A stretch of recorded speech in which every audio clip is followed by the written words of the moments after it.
Iran and America were not always enemies. In fact, Iran was once one of Washington's closest allies in the Middle East. So what happened? By the end of this video, you will understand why this rivalry is not about one insult, one president, or one war. It is a chain reaction. And the turning point most people miss happened long before the Islamic Revolution. In the early years of the Cold War, Washington viewed Iran as a vital shield. Sharing a massive northern border with the Soviet Union and sitting directly on the Persian Gulf's oil lanes, Iran was a geographic prize. To secure this critical frontier, the United States backed the young Shah, Mohammad Reza Pahlavi, with hundreds of millions of dollars in military aid and security guarantees. For decades, American policymakers saw Tehran as a stable, pro-Western anchor in a turbulent region. This era of partnership is where many Americans start the story, but for Iranians, it was merely the prelude. In 1951, Iran's newly elected Prime Minister Mohammad Mosaddegh nationalized the country's British-owned oil industry, framing the decision as a reclamation of Iranian sovereignty. In response, Britain imposed a devastating oil embargo. Fearing Soviet influence, the CIA teamed up with MI6 to coordinate Operation Ajax. Under the direction of Operative Kermit Roosevelt, the agency used massive black market bribes, planted press propaganda, and paid street agitators to destabilize the administration. In August 1953, the covert operation successfully overthrew Mosaddegh. The Shah returned from exile, reclaiming his throne with far greater authority than before. For many Iranians, this coup became definitive proof that outside powers would interfere whenever their strategic interests were threatened. While the events of 1953 did not cause every subsequent crisis, they inflicted the first permanent wound on the relationship, anchoring a legacy of mutual suspicion that would shape the next 70 years. With his power restored, the Shah launched a massive push to modernize Iran. Funded by soaring oil revenues, cities expanded rapidly, infrastructure grew, and the Iranian military bought billions of dollars in advanced American hardware. But this economic expansion came with tight political limits. The Shah's secret police, Savak, created in 1957 with CIA training, systematically crushed dissent. Its agents used surveillance, torture, and imprisonment at facilities like Evin Prison to silence any opposition. Because Washington supplied the weapons and trained the security apparatus, the Iranian public increasingly linked the domestic repression to American backing. Anti-Shah anger slowly became anti-American anger. By 1979, the pressure exploded.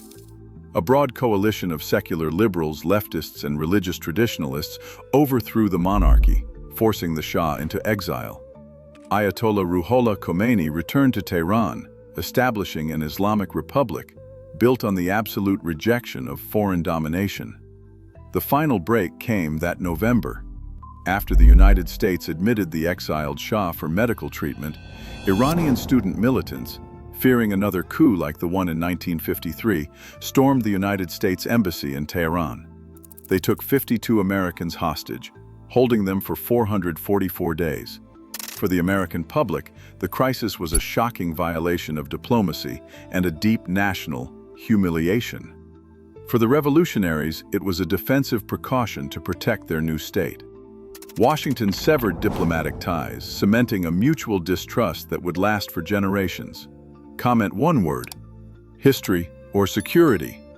Which do you think explains this rivalry more? On September 22, 1980, Iraqi forces invaded Iran, starting an 8-year war that claimed the lives of hundreds of thousands of Iranians. As the fighting dragged on, Tehran watched the United States shift its stance, quietly tilting toward Baghdad by providing Saddam Hussein's military with critical intelligence, dual-use equipment, and economic aid. This support convinced Iranian leaders that Washington was actively working to destroy their young republic.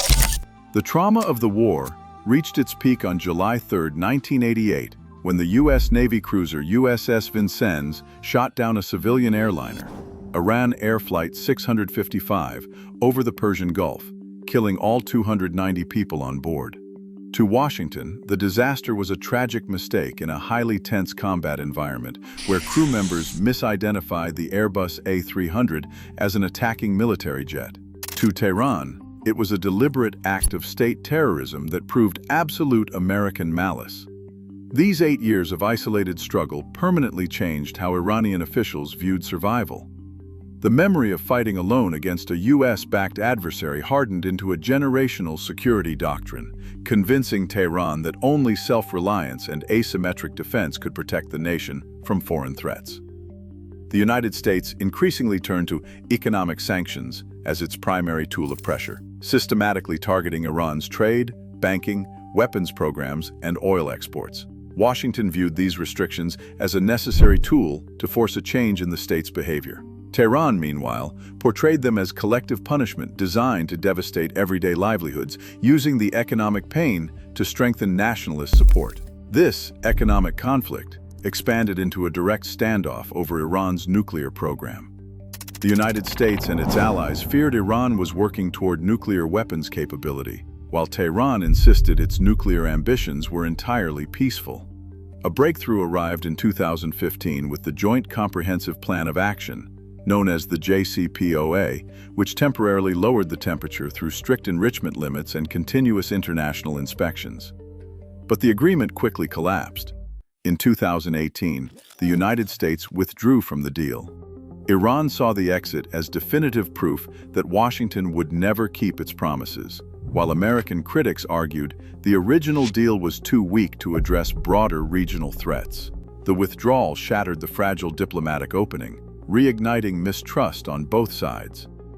The confrontation soon spilled across the map, transforming the Middle East into an arena of indirect conflict. Iran expanded its influence by building a network of political and armed partners, including Hezbollah in Lebanon, Shia militias in Iraq, the Houthis in Yemen, and Hamas in Gaza. To counter this expansion, the United States reinforced its security alliances with Israel, Saudi Arabia, and the Gulf states. Local wars and political power vacuums became proxy battlegrounds, allowing both Washington and Tehran to contest regional dominance without fighting an open war. This regionalized competition kept the two adversaries in a state of constant friction, ensuring that a crisis in Beirut, Sana'a, or Baghdad could immediately escalate into a direct standoff. On January 3, 2020, the proxy conflict broke into the open at Baghdad International Airport. A U.S. drone strike killed Major General Soleimani, the commander of Iran's elite Quds force. Washington described the strike as a preemptive action against an imminent threat, linking Soleimani to planned attacks on American personnel and regional interests. Tehran condemned the strike as a violation of Iraqi sovereignty and the targeted assassination of a national hero. The event brought both nations closer to direct conflict than they had been in decades.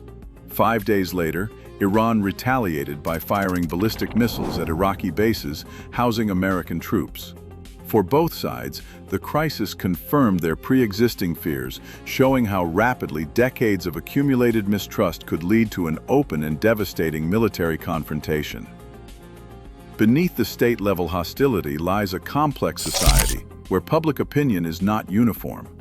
Many Iranians openly admire American culture while opposing Washington's policies. Others reject their own government yet remain deeply suspicious of foreign intervention, while some fully support the state's anti-American stance. This internal friction contrasts with the rigid competing historical ledgers that lock the two nations in conflict. On the Iranian ledger, the story starts in 1953, defined by the CIA-backed coup, decades of royal dictatorship, and strangling economic sanctions.